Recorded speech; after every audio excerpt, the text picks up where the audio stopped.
Hi, my name is Jean Alay. Most people call me Ja or Alex. You can call me whatever the fuck you like. So I've got three poems for you today. This first one is new. No shit! I love that. So I recently got out of a relationship, and I've been thinking about how I've seen love over the years. And so I wrote this. It's called To the Moon and Back. If you want to love someone to the moon and back, don't expect the shuttle not to shake on your way there. Don't expect the G-force to not pressure you into quitting, and don't expect the lack of gravity to not flip your priorities from where they were at the beginning. You also shouldn't expect the spaceship to not ignite on its return. But you also shouldn't go wearing a spacesuit, because love feels so much better when you accept all risks of being burned. If you want to love someone to the moon and back, you should make sure your co-pilot knows the allotted course. And of course, make sure your co-pilot's willing and the voyage doesn't feel forced. You should make sure that both of you are okay with most likely being stranded, because then the two of you can grow something like The Martian, but you guys planned it. But understand this. When you're up there, there is no air for either of you to breathe. So when you need a break, you gotta communicate with more than the words you speak. You must use actions that match intentions, because intentions are better seen than heard. You must use actions that match intentions, because actions speak louder than words. So says my therapist, who seems to enjoy my bi-weekly embarrassment. As I sit there and explain why I give my heart out and not cherish it, why I wear it on my sleeve with zero plans of taking care of it, he says that I'm not actually looking for love. In fact, I'm actually fucking scared of it. And with that, you're probably asking yourself, why the hell should I listen to you? You speak a lot of the voyage, but you have never made it to the moon. You have never gone out there, and you have never gone and gave it your all. You have never gone out there, which means you have never paid the price. Why should you listen to me? Because we all know the singlest people seem to give the best advice.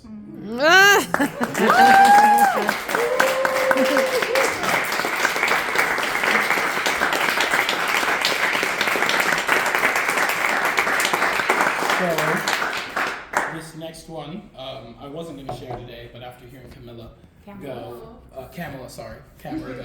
it really changed my perspective on what I wanted to share. So this one is called ADHD.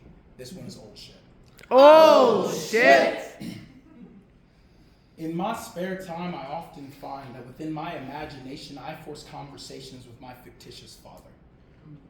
Actually, they're arguments, but adding articulation to this explanation is an absolute bother, and it's besides the point. So let's get back to the point. Wait, what was the point?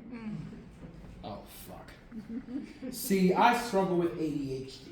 Though this blesses me with the creativity to create cerebral scenery, take those close to me, stage them, and place them where they need to be, and erase them so easily, I still can't focus when you speak to me. Especially when we're face to face. Because every verbal discourse is like I'm running an endless race, and though my brain moves so fast, I still end up in second place. But like that, I'm back. And I remember that these forced conversations with my fictitious father are about everything he failed at. And how a plexiglass pane amplifies my pain as he goes insane, screaming at me where his bail's at. During this time, my mind still creates the scene when he pulls my mama's veil back. He reveals my mama's beauty. They kiss, the crowd is clapping, and then back to reality, because none of that shit happened. See, my father was an asshole who was way too busy trapping to give a fuck about a woman. He used my mother like a napkin, and I will emphasize this point so you know that I am not capping. He threw that napkin on the street because there's too much mercy inside of a trash can. See, my shattered mind creates these scenes as to preserve my life's enjoyment. I hide from my realities, my mother's wounds that have no ointment. My mind layers them in beauty, but I have to make this poignant. In the deepest parts of my mind, I am my mother's attention deficit, hyperactive disappointment. Oh.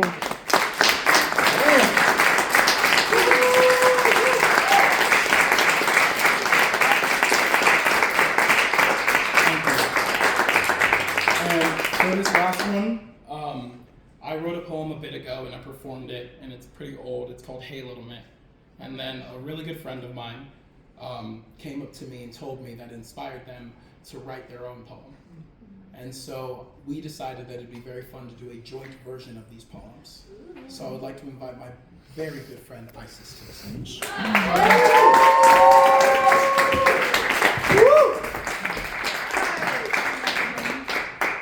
This poem is called Hey Little Man. Hey little man, I know your world right now isn't making any sense. I know your brain right now is putting all efforts towards defense. You're building walls right now that are prone to caving in. You're shutting all else out, hoping to save your skin, but just because you're adopted doesn't mean you're unwanted, little girl. Giving all of yourself to others can't guarantee they'll give you what you need in return, little girl. Constantly bleeding for others won't make them love you. Breaking open the cage in your heart is kept in means being vulnerable. Keeps you feeling like a little girl, but... Hey little man, I know the ringtone here ain't the same, little man. And I'm aware how much you hate change, little man. And that your eyes haven't been dry since the plane, little man. And I know your sister's running makeup left a stain, little man, on the shirt that you just got today, little man, but... Stick up for yourself, little girl. Pick up the pieces after he breaks your heart. Don't let him treat you like a little girl. There's more to life than the emptiness in your chest, more than feeling hollow. One day you'll miss feeling like that little girl. Little man, wait. What did you say, little man? No, you're not to blame, little man. No, your mom is not ashamed, little man. I know, because my mom is the same, little man. Please don't start numbing the pain, little man. We will make it out if you're okay, little man, and... There's a spark that lights the fire in your heart. Follow it, little girl. Your family won't ever understand, but I promise one day you'll connect with like-minded people, little girl. Won't feel so alone like you're the misunderstood black sheep, little girl. Listen to me when I say one day everything you've ever been won't be too much for someone to hold. You'll be enough, little... Man, I see you finally ran out of raw papers. I see you've eaten all of your mom's Nilla wafers. I know the red in your eyes aren't from crying because you can't seem to do that anymore, although you have been trying. I know that going to school is getting really tough, and I know for sure that you are not sleeping enough. I hear the words that keep running through your head. I know the thoughts you have right before bed, but... There's nothing more heartwarming, no more soul comforting than being understood, little girl. When you're 23, you'll look back, little girl, wonder where that little girl went. Confused by what happened, little girl, finally discouraging who you were, little girl.